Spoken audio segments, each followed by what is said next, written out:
Congressman Sarbanes, thank you for your time. You're welcome. What do you think about the current state of the US-India relationship? Well, of course, India and the United States have had a strong partnership for a long time, and I think that continues. I'm very confident of that. Part of that comes from our shared democratic values. If you think about it, the United States is the oldest continuous democracy, and India is the largest democracy in the world, in history really. And I think those shared democratic values are what keep us, working constructively together. So I feel confident about the relationship at this stage. What more would you like to see happen in this relationship from a strategic point of view? Well, I think if we build around issues of common interest, so in other words, the environment is an example of this. I think we can cooperate on environmental initiatives, working together in terms of addressing concerns about global warming and climate change, partnering to develop innovative technologies that can address issues around the environment. So that's one example, but anywhere where we can find common interest, we can develop a strategic relationship that builds on the current foundation that we already have. The United States and India are both victims of terrorism. What are your recommendations to jointly solve this problem? Well, of course, anywhere where there are extremist elements that are engaged in terrorist activity, we have to cooperate to try to combat that. And you do that through a combination of things. Obviously, you gather intelligence as much as you can in a cooperative, collaborative way, and I think that's something that the United States and India have done and can continue to do. And then you think of how you address these threats.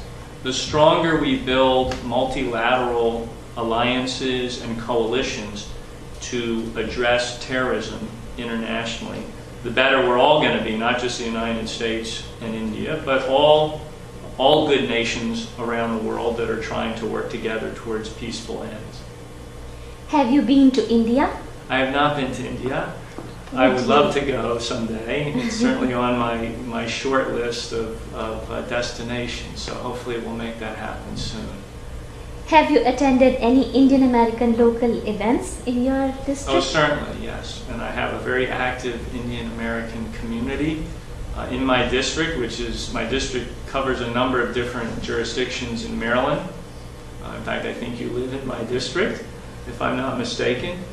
And there's a group called the India Forum, which is an organization based in the Baltimore area, which brings together organizations, Indian American organizations, businesses, individuals, and they meet on a regular basis. Every year they have an event where they invite the larger community, and I've been able to participate a number of years in that event, and it's always been very rewarding. President Obama is discussing bringing a comprehensive immigration reform bill to Congress. What are your views on this?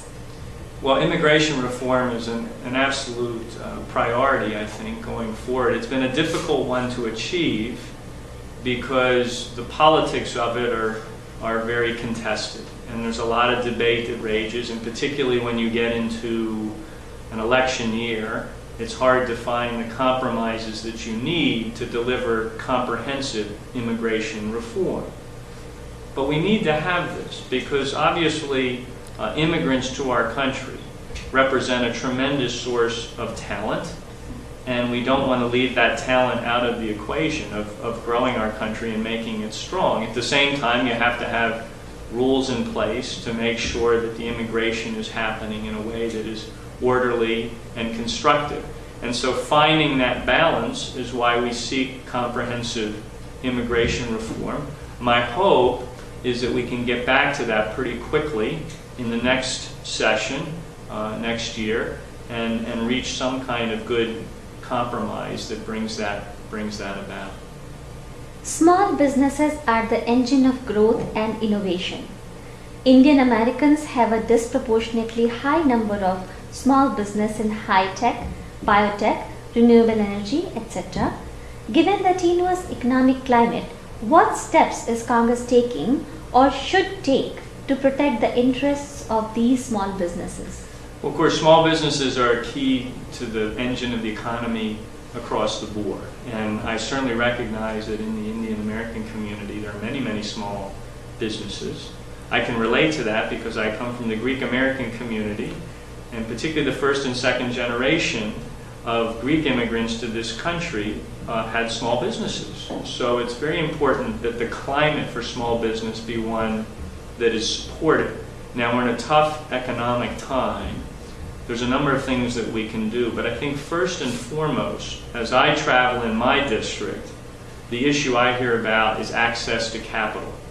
It's very tough these days for small businesses to get access to capital, to loans, to get them through, credit that can help get them through a tough economic time. So many of the policies that we've tried to implement have been designed to try to improve that.